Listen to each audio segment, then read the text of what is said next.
Police file.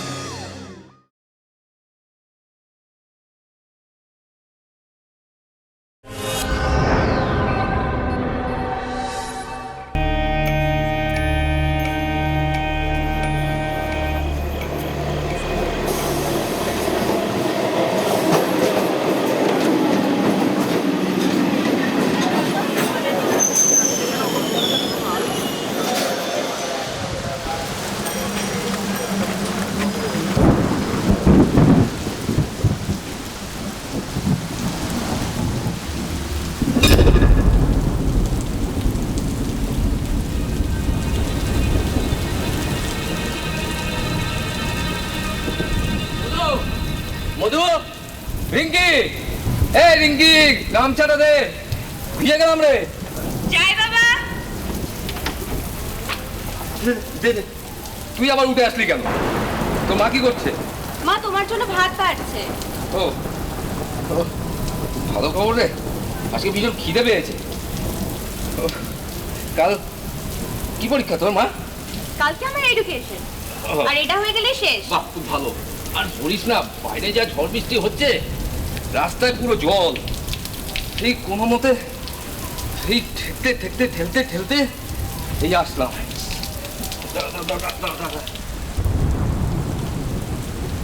পুরো ভিজে গেলাম।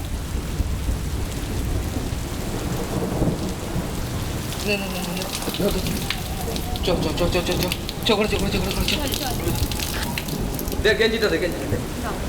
আজ শরীরটা ভীষণ খারাপ লাগছিল, বাড়ি ফিরে আসছিলাম আর থাকতে পারলাম না, এক জায়গায় বসে পড়লাম। ভাগ্যিস একজনের সাথে দেখা হয়েছিল, চা বিস্কুট খাওয়ালো, তারপর একটু ভালো লাগলো। এই রিঙ্কি, তোর বাবাকে বারান্দার জায়গাটা করে দে, আমি এক্ষুনি খেতে দেবো। আমি আর পারবো না, তুমি করে নাও, আমার অনেক পড়া বাকি আছে। যা, তুই পড়তে যা। ওকে কেন এত বিরক্ত করছো? আরে এত তাড়াহুড়োর কিছু নেই, আমার এখন একটু ভালো লাগছে। আর তাছাড়া বাইরে বসবোই বা কেন? বাইরে যা ঝড় বৃষ্টি হচ্ছে। এখানে বসো, এখানে বসলে একটু আরাম পাবে, ঘরে বড্ড গুমোট। আমি একা একা খেতে বসে যাবো? তা কি হয়েছে? তোমার শরীরটা খারাপ, তুমি যদি আগে বসো কি হবে? ছেলে মেয়ের এখনো খাওয়া হলো না আর আমি এখন বসে যাবো? পুরে বাবা, আজ তোদের খাওয়া হয়ে গেল? কি ব্যাপার, সূর্য আজকে কোন দিকে উঠেছে? এদিকে তো রাত 12টার আগে। সূর্য ঠিক দিকেই উঠেছে, তুমি বসো তো। আরে আরে কি করছো? কেন এখানে বসলে ক্ষতি কি আছে? এখানে বসলে হাওয়াটাও পাবে না, আর আমার খাবার দিতে অসুবিধা হবে। কি যে বলো না, বুঝতে পারি না। দাও খেতে দাও। উফ।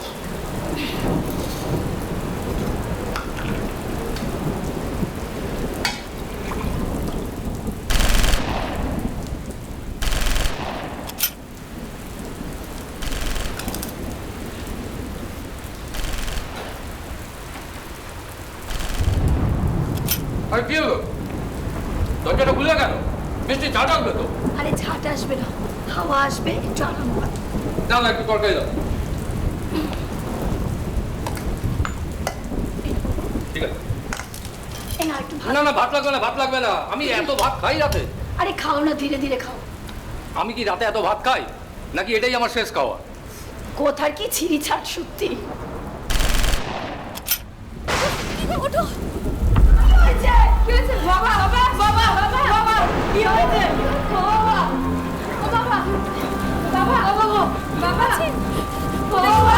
খাওয়ার সময় তো গুলিটা মেরেছে, হাতের মাংসটা পড়ে গেল হাত থেকে, আর গালে উঠলো না, সে ভাতও খাওয়া হলো।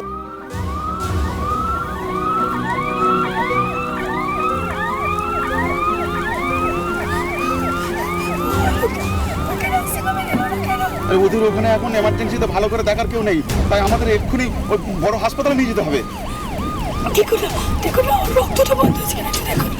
বৌদি আপনি অত উতলা হবেন না, কোনো চিন্তা নেই, আপনি শান্ত হন। একটু উতলা হচ্ছেন কেন? আমরা 8 ঘন্টার মধ্যে পৌঁছে যাবো। বলো, একে জাগিয়ে রাখতে চেষ্টা করতে হবে। না রে, বোধহয় জ্ঞান নেই। আগে তোকে একটু কাঁপছিল, এখন তো একদম নড়ছে না। ঠিক আছে কিনা দেখুন একবার, ভালো করে। সুবিধার নেই।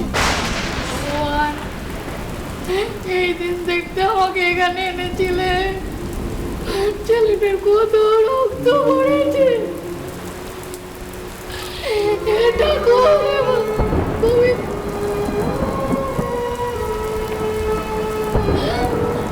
ওকে বাঁচিয়ে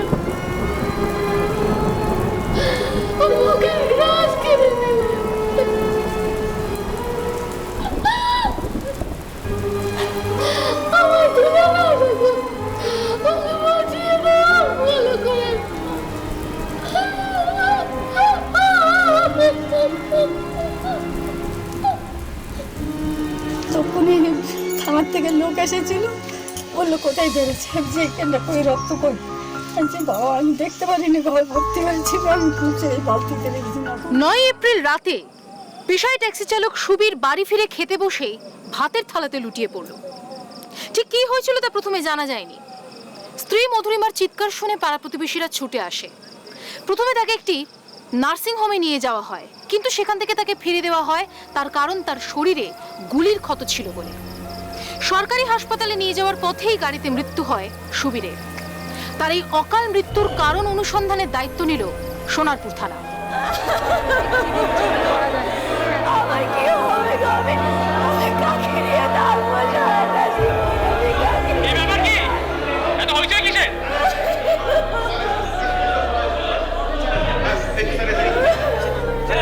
স্যার কি হচ্ছে কি এগুলো? দিনের পর দিন সোনারপুরে এইভাবে খুন খারাপি হয়ে যাচ্ছে আর আপনারা কোনো অ্যাকশন নিচ্ছেন না। এটা উনিকে যেমনভাবে হোক ধরতেই হবে স্যার। মেজবাবু এরা কারা? এটা ট্যাক্সি ইউনিয়ন সোনারপুর। একটা মার্ডার হয়েছে সেই ব্যাপারে কথা বলতে। আমি কি নিয়ে থাকবো সারাটা জীবন? ঠিক আছে, দুর্ঘটনা ঘটেছে, তদন্ত হবে, ডায়েরি হবে, সব হবে, কিন্তু আপনারা তো হইচই করলে তো কোনো কাজ হবে না। ঠিক আছে স্যার। আপনারা এক এক করে বলুন। আচ্ছা ঠিক আছে শুনুন আপনারা, আপনারা সবাই বাইরে গিয়ে বসুন। আর বিকাশ আর তুমি থাকবে এখানে, আমরা স্যারের সাথে কথা বলছি, সমস্ত ঘটনাটা বুঝিয়ে একটা ডায়েরি করে নিচ্ছি, আর তদন্ত হবেই। ঠিক আছে, আপনারা যারা কথা বলবেন তারা থাকুন, বাকিদের বাইরে নিয়ে যান। ঠিক আছে, ঠিক আছে।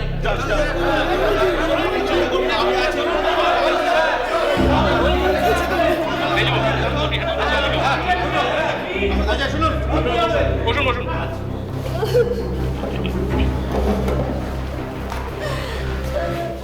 আচ্ছা এবার বলুন তো, যিনি খুন হয়েছেন তার নাম কি?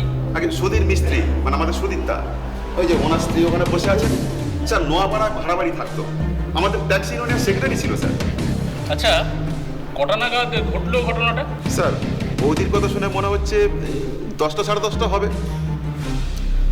স্যার সুবীরদা আজ খুব তাড়াতাড়ি গাড়ি গ্যারেজে লাগিয়েছিল, বাইরে ঝড় বৃষ্টি হচ্ছিল। আর একবার ইউনিয়ন অফিসেও আজ গেছিল স্যার, কিন্তু বেশিক্ষণ থাকেনি। তাড়াতাড়ি বাড়ি যাব বলে চলে এলেন। এমনিতে শরীরটাও ভালো ছিল না। তারপরে তো রাত্রি 11টার সময় শুনলাম এই অবস্থা। আচ্ছা বাড়িতেই ওনাকে গুলি করা হয় তাই তো? ওনার স্ত্রী তো স্যার ওই কথাই বলছেন। হঠাৎ খেতে বসে এই ঘটনা ঘটেছে। দেখুন, ঘটনা ঘটার সময় তো আপনারা কেউ ছিলেন না, তাই আমাকে ওনার স্ত্রীর সাথে একটু কথা বলতে হবে। ওনাকে নিয়ে আসুন।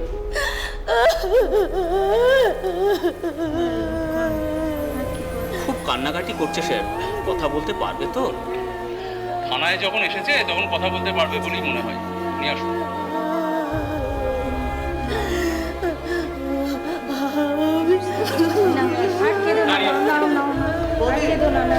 স্যার কথা বলবেন না, আপনি একটু মুভিকে নিয়ে আসুন।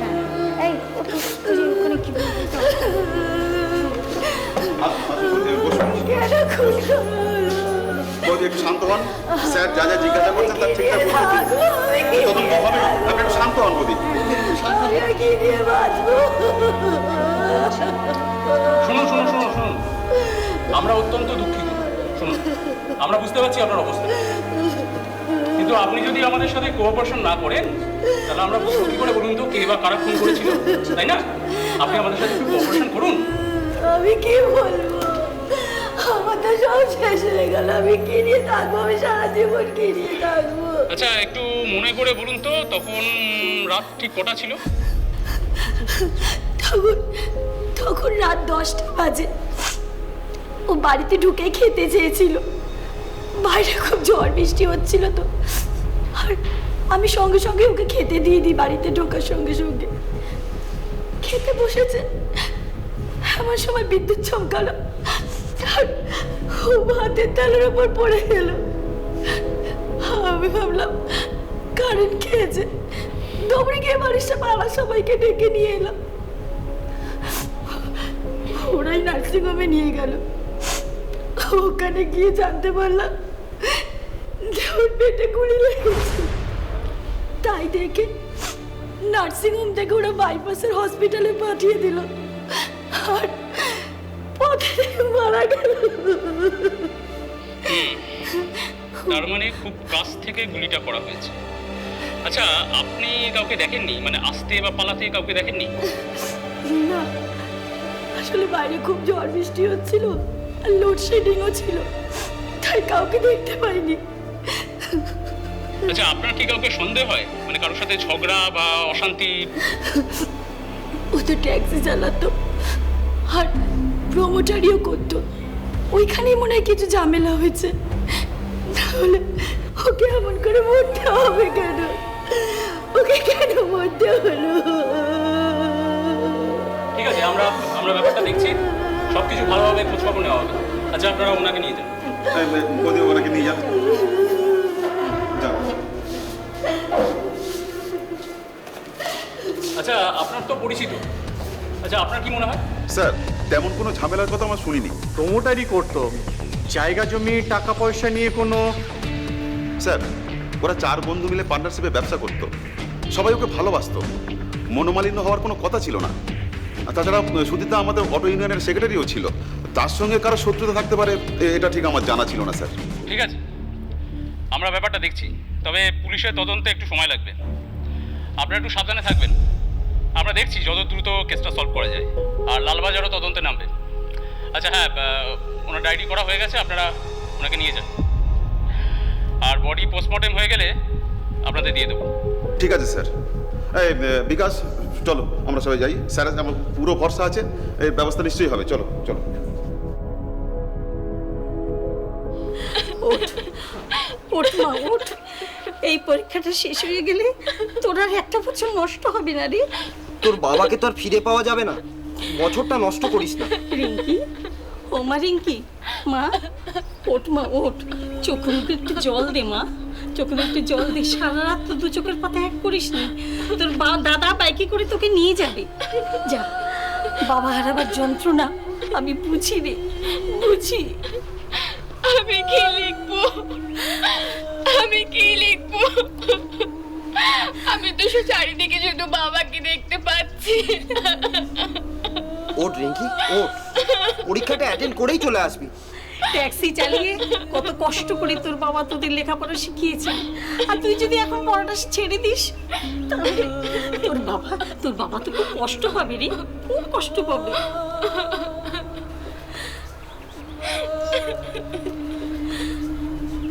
ওঠ দিদি, ওঠ, পরীক্ষা দিতে যেতে হবে তো, তৈরি হয়ে নিবি। চল চল, ঘরে যাই আমরা।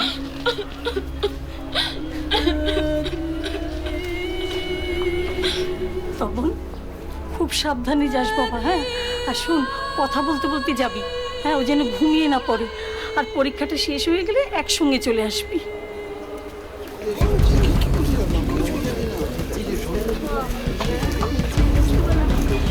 আসুন স্যার, আসুন আসুন।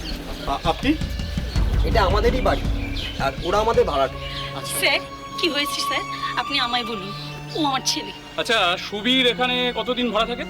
প্রায় বছর 3 হয়ে গেছে। আচ্ছা, উনি কেমন মানুষ ছিলেন, মানে ঝগড়াঝাটি, নেশা ভাঙ? না না, ওকে নেশা কোনোদিন করতে দেখিনি, খুব ভালো ছেলে, সবাইকে খুব সম্মান দিয়ে চলতো। এতদিন আপনার বাড়িতে রয়েছে, হঠাৎ করে বাইরের কেউ এসে গুলি করে দিয়ে চলে গেল, আর আপনারা কিছু টের পেলেন না? এটা কিন্তু খুবই অবাক করা ব্যাপার। কাল রাতে আসলে খুব বৃষ্টি হচ্ছিল, তার সঙ্গে ঝড়ও হচ্ছিল খুব, তাই জানলা দরজা সবই বন্ধ ছিল, সেই সুযোগটাই কাজে লাগিয়েছে। আচ্ছা, ইদানিং কোনো ঝগড়াঝাটি বা বাইরের কোনো লোকের আনাগোনা আপনাদের চোখে পড়েছিল? না না না, তেমন কিছু ঘটেনি, তো ইদানিং সময়ে অসময়ে স্বামী স্ত্রী একটু ঝগড়া হতো খুব, আর ওই মধু কাজের জন্য বাইরে যাওয়ার সময় থেকেই ওদের ঝগড়াটা শুরু হয়েছে বেশি। আচ্ছা, ওদের মধ্যে আজ আমার শেষ পরীক্ষা। সত্যি খুবই দুঃখের ব্যাপার, তোমাকে এভাবে পরীক্ষা দিতে হচ্ছে। যাই হোক, আমরা তোমার বেশি সময় নষ্ট করব না। দেখো, আমরাও চাই তোমার বাবার হত্যাকারীকে যত তাড়াতাড়ি সম্ভব ধরতে। আচ্ছা, তোমার বাবার সাথে শত্রুতা কিংবা ঝগড়া আছে এরকম কোনো লোকের কথা তোমার মনে পড়ে? আমার ঠিক জানা নেই। তোমার বাবা কখনো কিছু কি বলেছে? বাবা সারাদিন ট্যাক্সি চালিয়ে ঘরে ফিরতেন, আমাদের সাথে সেরকম কোনো কথা হতো না। না, তোমার বাবা তো প্রমোটারিও করতেন, তা টাকা পয়সা জমি জমা এসব নিয়ে কখনো অশান্তি? আমাদেরকে সেরকম কিছু জানাতেন না। আচ্ছা, তোমার মা বাবার মধ্যে তো মাঝে মাঝে ঝগড়াঝাটি হতো, তাই না? সে তো প্রত্যেকটা পরিবারই হয় কম বেশি। না, তোমার মায়ের কাজে যাওয়া নিয়ে তো তোমার বাবার একটা আপত্তি ছিল, তাই তো? না, বাবা সেরকম কোনো রাগই ছিল না। মাঝে মধ্যে মায়ের সাথে মোবাইলের কথা নিয়ে ঝগড়া হতো। কেন? কাউকে ফোন করলে তোমার বাবা রেগে যেত কেন? এটা তো ঠিক নয়, কারণ মেয়েদের তো একটা স্বাধীনতা থাকবেই নাকি? আসলে মা অনেকক্ষণ ধরে ফোনে কথা বলতো, আর সংসারের কাজকর্মে মনও দিত না, তাই মা বাবার মধ্যে প্রায় ঝগড়া লেগেই থাকতো। আমি আর দাঁড়াতে পারছি না, আমার দেরি হয়ে যাচ্ছে। না না, ঠিক আছে, আমরা পরেই তোমার সঙ্গে কথা বলবো। চলুন চলুন। চ রিঙ্কি, চ, অনেকটা দেরি হয়ে যাচ্ছে, চ চ চ। মধুমিতাও কান্নাকাটি করছিল, আবার বলছিল যে আমার এরকম এরকম হয়েছে, আমার কি হবে, আমার স্বামী মারা গেছে, এইভাবে কে মারলো। আরে আমরা তো ধোঁকা খেয়ে গেলাম। সুবীরের বউ মধুরিমা থানায় এসে এমন কান্নাকাটি করলো, আমার তো মনে হলো ওর স্বামীর সাথে দারুণ বন্ডিং আছে। দেখুন, 20-22 বছর একসঙ্গে সংসার করার পরে মন একটু অন্যদিকে যায়। আমাদের ওই অন্য দিকটাই খুঁজে বের করতে হবে। কি মনে হচ্ছে, কোনো ক্লু পাওয়া যাবে? আমরা তো ওর আত্মীয় স্বজন, প্রতিবেশী, বন্ধু বান্ধব, এমনকি পার্টনার, সবার সাথেই কথা বললাম। অস্বাভাবিক কিছু তো মনে হলো না, একমাত্র ওর মেয়ের ওই ইনফরমেশনটা ছাড়া। কোনটা বলুন তো? আর ওর মেয়ে বললো না যে ওর মা বাবার মধ্যে প্রায় ঝগড়া হতো। তো মধুরিমা, ঠিক আছে, তুই যা। ঠিক আছে। আগে একে তো ধরা যাক, তারপর আস্তে আস্তে পুরো ব্যাপারটা বেরিয়ে আসবে। মেজবাবু,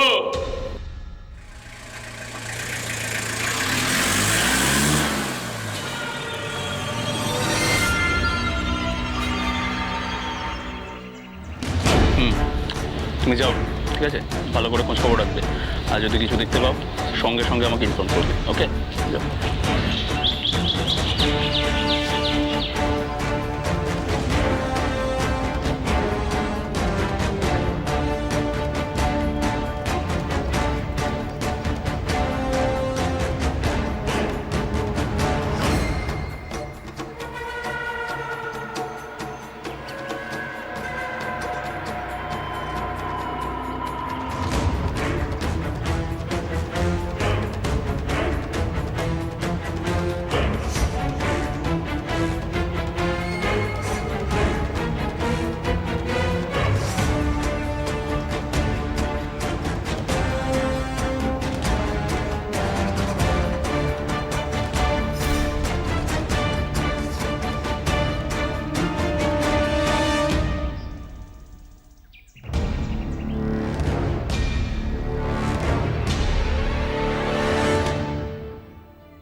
তোমার আদর যত্নের ব্যবস্থা করা হবে। হালদার বাবু, মোটা তেলের রুলটার ব্যবস্থা করুন তো। এর পেটে অনেক কথা জমে আছে, সহজে বলবে বলে মনে হচ্ছে না।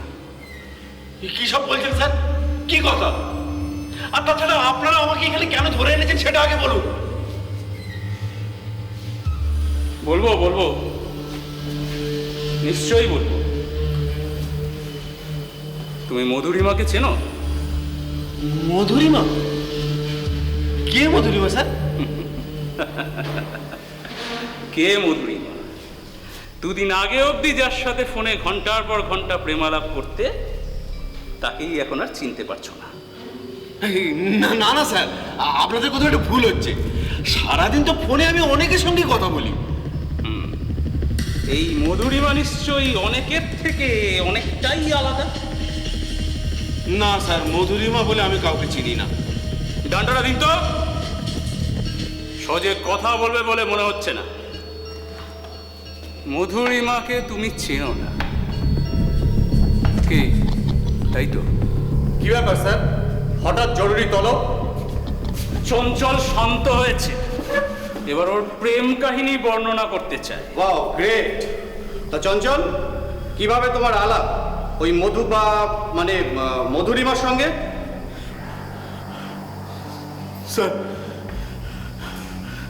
স্যার ও যাদবপুর ইউনিভার্সিটির ক্যান্টিনে রান্না করতো স্যার, তাই প্রতিদিন যাদবপুর স্টেশনে এসে নামতো, ওখান থেকেই হেঁটে ক্যান্টিনে যেত।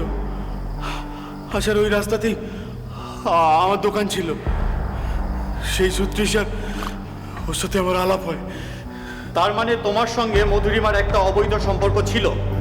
সেই কারণেই তোর স্ত্রী তোর বাচ্চাকে নিয়ে বাপের বাড়ি চলে যায়। কি হলো, চুপ করে আছিস কেন? তোর স্ত্রী তোর কেসটা জেনে গিয়েছিল, তাই তো? হ্যাঁ স্যার, আমার স্ত্রী সব জেনে গিয়েছিল। তা সত্ত্বেও নিজেকে না শুধরে অন্য আরেকটা পরিবারের সুখ শান্তি নষ্ট করলি? না না স্যার, এক হাতে স্যার তালি বাজে না। ও ও আমাকে স্যার খুব ভালোবাসতো স্যার। হ্যাঁ, সে তো এখনো ভালোবাসে। তুই ছোট, দুটো সন্তান হওয়ার পরেও এলাকার একজনের সঙ্গে প্রেমের সম্পর্কে জড়িয়ে পড়ে মধুরিমা। যার চরিত্র তো একদমই খারাপ ছিল। এখানে যে ছেলেটার সঙ্গে ছিল, সেই ছেলেটা নিয়ে এখানে অনেক রকম অনেকভাবে টর্চারও হয়েছে, অশান্তি হয়েছে। কত সময় রেলে কাটতে যাচ্ছে, কত সময় গলায় দড়ি দিতে যাচ্ছে, কত সময় কেরোসিন তেল খেয়েই নিয়েছিল। একবার গলায় পুরো রেলে কাটতে গেছে। মানে ছেলেটাকে ছাড়বে না? না, ছাড়বে না। বা আমার দেওর গিয়ে আবার সঙ্গে সঙ্গে ধরে নিয়ে আসে, কিন্তু আবার যে কে সেই কাজই করে। দড়ি একবার ঘরের মধ্যে পুরো টানিয়ে দিয়েছে। এইভাবে আমার শাশুড়ি বা আমাদের পাড়ার গ্রামের লোক বললো কি যে এখানে থাকা যাবে না, তোমাকে, তুমি ঘর দিয়ে বেরিয়ে যাও। বাড়িতে অশান্তি চরমে ওঠে, এমনকি দুবার আত্মহত্যারও চেষ্টা করে সে। সুবীর এবং এলাকার লোকজনের সহযোগিতায় মুচলেখা দেয় মধুরিমা। আমি মধুরিমা মিস্ত্রি, স্বামী সুবীর মিস্ত্রি, নিবাস গ্রাম বিদ্যাধরপুর, বারুইপুর, দক্ষিণ 24 পরগনা। আমি সজ্ঞানে এবং নিজের ইচ্ছে কোনো রকম প্ররোচনা ছাড়া এই মর্মে মত প্রকাশ করছি যে আমার শ্বশুরবাড়ির লোকজন আমাকে আমার স্বামীর সঙ্গে সংসার করতে দিতে পারে, কিন্তু ভবিষ্যতে আমার কোনোরূপ অসৎ আচরণের জন্য আমি নিজে দায়ী থাকব। আমার শ্বশুরবাড়ির লোকেদের কোনোভাবেই আমি দায়ী করতে পারবো না। তখন ওই কাকা জানতে পারে, আমাদের পাড়া প্রতিবেশী আমাদের কাছে রিপোর্ট করতো যে এখানে ঘুরছে ওখানে ঘুরছে। বুঝতেই পারছেন গ্রাম অঞ্চল, সবাইকে বলছে এরকম। তা কাকা জানতে পারার পরে এরকম ওই যেগুলো আপনাকে প্রুফগুলো দেখালাম, এগুলো অনেকবারই আমাদের বনমিয়াতলা ডাকালটা করে মাঠ এভাবে ক্লাব থেকে এসে সমাধান করে দেয়। তা ওই একই ঘটনা ঘটে। মধুরিমার এই অতীত জানার পর আর কাল বিলম্ব না করে মধুরিমাকে অ্যারেস্ট করে পুলিশ। নিন, গলাটা ভিজিয়ে নিন। এখন আমার অনেক প্রশ্নের জবাব আপনাকে দিতে হবে। লাগবে না, আপনি কি জানতে চান বলুন। বেশ, এবার বলুন তো, ক্যান্টিনের কাজটা কতদিন ধরে করছিলেন? প্রায় 1.5 বছর। চঞ্চলের সাথে পরিচয়টাও কি 1.5 বছর? ওহো, আপনাকে তো বলাই হয়নি। চঞ্চল মণ্ডল এখন আমাদের এখানে, মানে আমাদের হেফাজতে। ও আমাদের সব বলেছে, আপনার আর ওর সম্পর্কের কথা। ও যে আপনাকে ফোনটা কিনে দিয়েছিল, যে ফোনে আপনারা ঘন্টার পর ঘন্টা প্রেমালাপ করতেন, সেই মোবাইলের সূত্র ধরেই আমরা জানতে পেরেছি যে খুনের দিন প্রায় 1 ঘন্টা আপনাদের মধ্যে কথা হয়েছিল। এমনকি খুনের পরের দিনও আপনারা কথা বলেছিলেন। আমি তো না না না না না, অস্বীকার করে কোনো লাভ নেই, সমস্ত রেকর্ড আমাদের কাছে আছে। এবার বলুন, কেন করলেন এরকম? কি হলো বলুন। আমি কিছু করিনি স্যার। আপনি কি করতে পারেন আর কি করতে পারেন না তার আন্দাজ আমরা পেয়ে গেছি। এর আগে এরকম কতগুলো সম্পর্কে জড়িয়েছিলেন? এ কি বলছেন স্যার? আমি আমার স্বামীকে খুব ভালোবাসতাম। আমি যে ওকে ছাড়া কি করে বাঁচবো? একদম অভিনয় করবেন না। একের পর এক সম্পর্কে জড়িয়েছেন, প্রতারণা করেছেন আপনার স্বামীকে। বলুন বলুন বলুন, সব খুলে বলুন। অবশ্য আপনি না বললেও চঞ্চল কিন্তু আমাদের সব বলবে।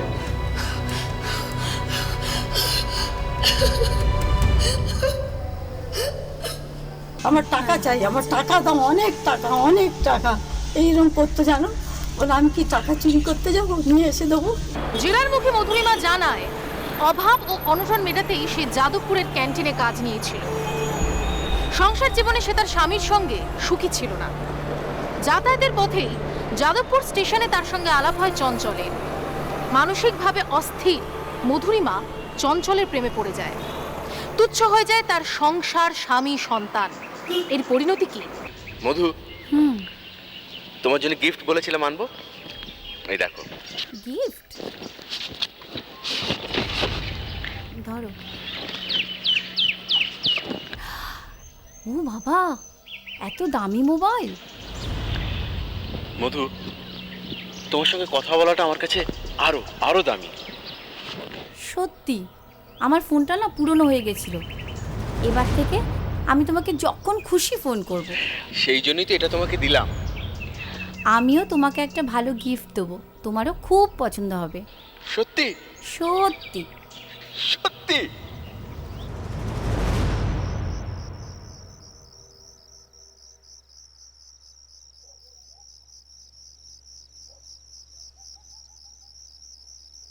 হ্যালো, হ্যাঁ বলো। হ্যাঁ ঠিক আছে, হ্যাঁ ঠিক আছে, কালকে দেখা হলে বলে দেবো সব। না না, হ্যাঁ ঠিক আছে। মিটিংটার পরে হয়তো ওরা ছাড়াছাড়ি হয়ে যাবে, সেটা হয়নি। 2-3বার এরকম মিটিং হওয়ার পরে সব কাগজপত্র আছে আমাদের কাছে। তা এরকম হওয়ার পরে কাকাবাবু দেখলেন যে এখানে থাকলে মান সম্মানের ব্যাপার, সবাই পাড়া প্রতিবেশী আছে, তাই জন্য চলে গেছিল। মধু, তুমি কি সত্যি আজকে ক্যান্টিন যাবে না? না, আজ ক্যান্টিন যাব না। আর তুমি তোমার গিফটটা নেবে না? গিফট? হ্যাঁ নেবো তো, অবশ্যই দাও। এখানে, এই খোলা ময়দানে? তো কোথায়? এমন একটা জায়গায় নিয়ে চলো যেখানে শুধু আমি আর তুমি থাকবো, আর কেউ না। ওইখানেই তোমার গিফটটা দেবো। তুমি আর আমি? হ্যাঁ। আর কেউ নয়? না। ঠিক আছে, চলো। কোথায়? আরে বসো না।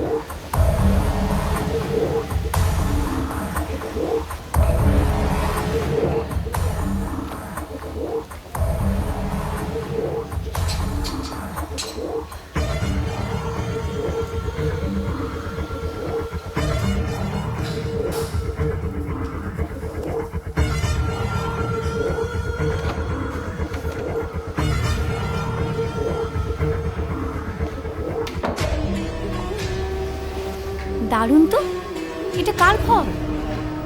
ধরে নাও আমার। তোমার?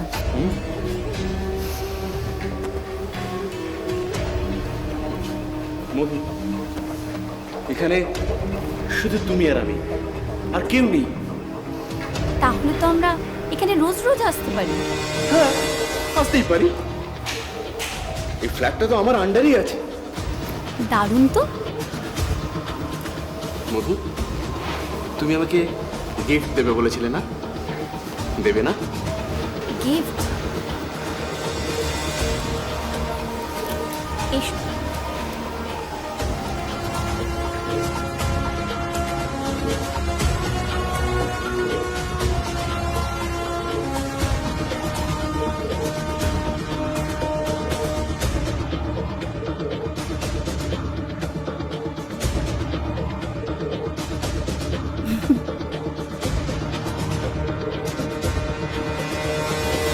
তার মানে চঞ্চল যে ফ্ল্যাটের কেয়ারটেকার ছিল সেই ফাঁকা ফ্ল্যাটে আপনাকে নিয়েছে, তাই তো?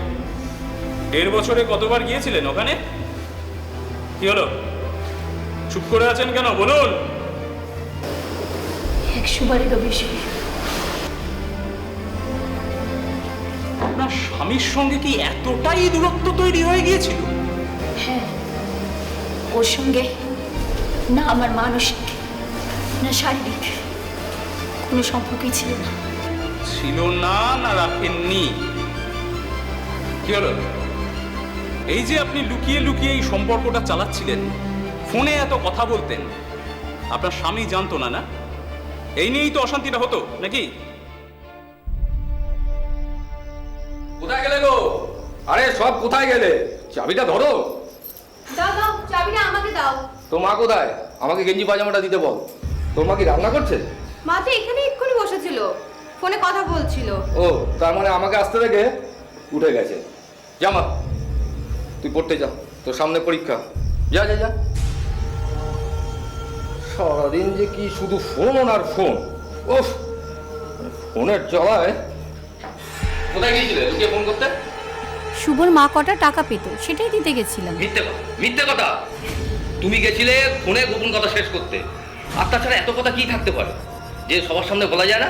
দেখো, রাত হয়েছে, বাজে কথা বন্ধ করো। বাজে কথা? বাজে কথা আমি বলছি? সব দেখছি, সব। কাজে যাওয়ার আগে তো এসব ছিল না। কার সঙ্গে এত পিড়ি? কার সঙ্গে তোমার এত পিড়ি? আমার বান্ধবী, ক্যান্টিনে একসঙ্গে কাজ করি। বান্ধবী? কেমন বান্ধবী? যার সঙ্গে কথা বলার জন্য তোমাকে ঘরের বাইরে বেরিয়ে যেতে হয়? বেশ করেছি। বেশ করেছি? আবার বলে বেশ করেছি? আমি তো দেখাচ্ছি। দাও ফোন দাও। ফোনটা একটু সামনে ছাড়ো, ছাড়ো, ফোন ছাড়ো। ওরে বাবা, এ তো দেখছি দামি নতুন ফোন। কে দিয়েছে? তোমার বান্ধবী? কে দিয়েছে? আমি কিনেছি, এক পয়সা তো মূলত নেই। এত কথা কোথা থেকে আসে? তবে রে, তবে রে, দেখাচ্ছি মজা। দেখাচ্ছি মজা। ফোন দে, ফোন দে। তবে রে, ফোন আর ফোন। বাবা, দেখুন, মেনে নিলাম আপনার সঙ্গে আপনার স্বামীর সম্পর্কটা অনেক খারাপ হয়ে গেছিল, আর সেই কারণেই চঞ্চলের সঙ্গে আপনার বন্ধুত্ব, সেখান থেকে শারীরিক সম্পর্ক। তাহলে আপনারা বিয়ে করে নিলেন না কেন? একসঙ্গে না থাকলে তো আর কোনো সমস্যাই ছিল না। আর এটা তো বেআইনিও নয়। বিয়ে করব বলে আমরা বারুইপুর কোর্টেও গিয়েছিলাম, কিন্তু বললো আগে ডিভোর্স নিতে হবে। হ্যাঁ, সেটাই তো নিয়ম। অনেক সময় লাগবে, তাই আমরা চলে এসেছিলাম। তা ডিভোর্স হতে সময় লাগবে বলেই কি ওকে পৃথিবী থেকেই সরিয়ে দিলেন? না, ও আমাকে মেরেছিল।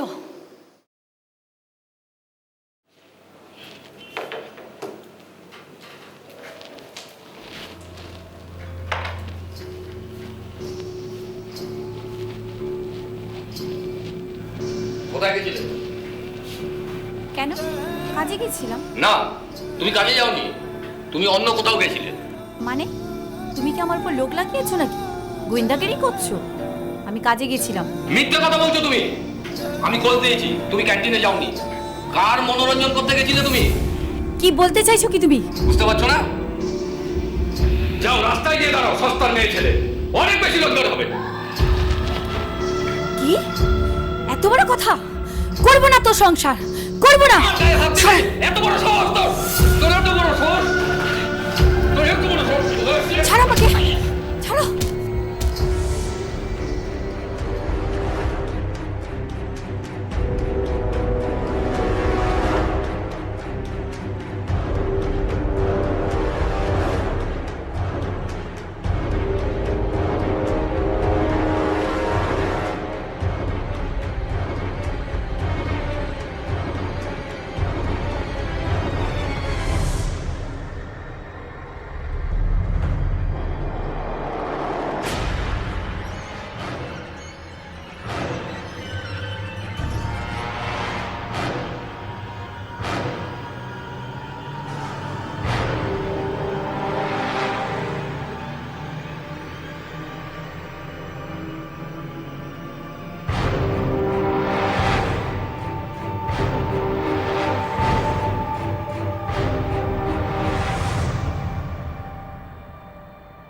মন খারাপ করো না মধু, আমি খোঁজ নিচ্ছি কত তাড়াতাড়ি ডিভোর্স পাওয়া যায়।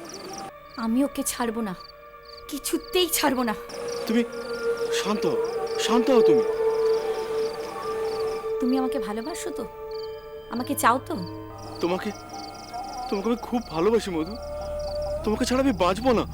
তুমি আমাকে আর পাবে না, আর পাবে না, ঠিকই বলছি।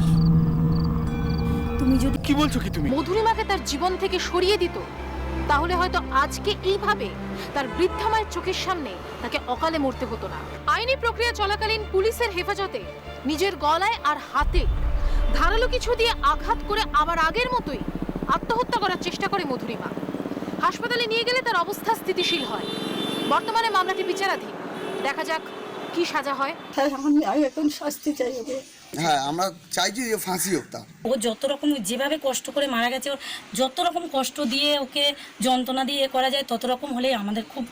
আমরা সব সময় চাই ওর শাস্তি হোক, ভালো মতন শাস্তি হোক, এমন শাস্তি দেবে না যেন আর দ্বিতীয়বার অন্য মেয়ে এরকম না কাজ করে।